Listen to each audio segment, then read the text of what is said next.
Call out now. Is there anyone who will answer you? And to which of the holy ones will you turn? For wrath kills a foolish man, and envy slays a simple one. I have seen the foolish taking root, but suddenly I cursed his dwelling place.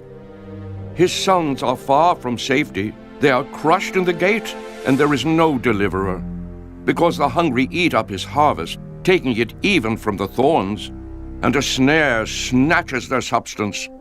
For affliction does not come from the dust, nor does trouble spring from the ground. Yet man is born to trouble, as the sparks fly upward.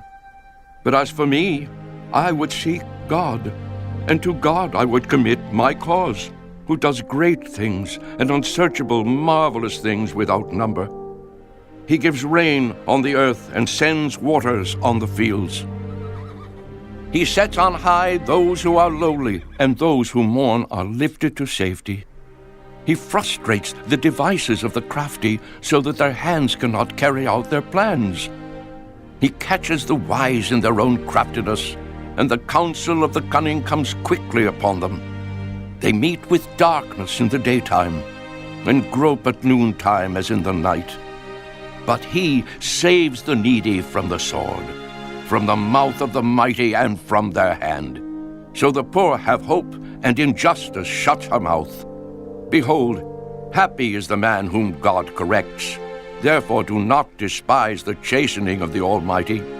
For he bruises, but he binds up. He wounds, but his hands make whole. He shall deliver you in 6 troubles. Yes, in 7 no evil shall touch you. In famine he shall redeem you from death, and in war from the power of the sword. You shall be hidden from the scourge of the tongue, and you shall not be afraid of destruction when it comes. You shall laugh at destruction and famine, and you shall not be afraid of the beasts of the earth. For you shall have a covenant with the stones of the field, and the beasts of the field shall be at peace with you. You shall know that your tent is in peace. You shall visit your dwelling and find nothing amiss. You shall also know that your descendants shall be many, and your offspring like the grass of the earth. You shall come to the grave at a full age, as a sheaf of grain ripens in its season. Behold, this we have searched out. It is true. Hear it, and know for yourself.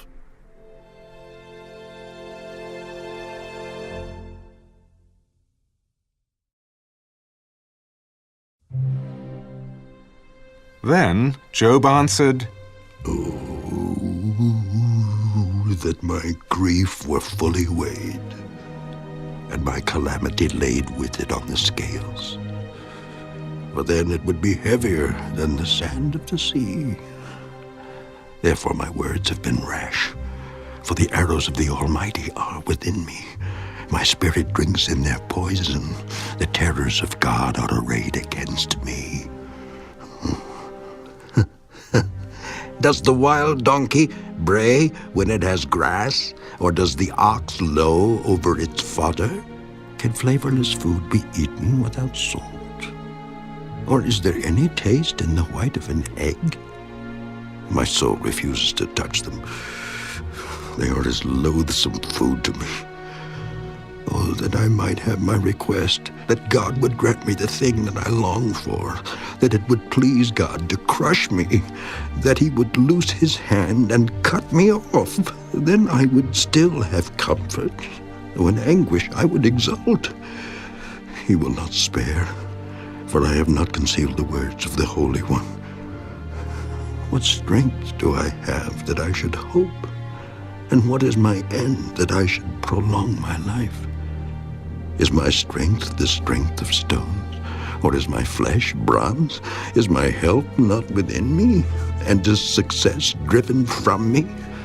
To him who is afflicted, kindness should be shown by his friend, even though he forsakes the fear of the Almighty. My brothers have dealt deceitfully like a brook, like the streams of the brooks that pass away, which are dark because of the ice, and into which the snow vanishes. When it is warm, they cease to flow. When it is hot, they vanish from their place. The paths of their way turn aside. They go nowhere and perish. The caverns of Tema, look, the travelers of Sheba, hope for them. They are disappointed because they were confident. They come there and are confused. For now you are nothing. You see terror and are afraid.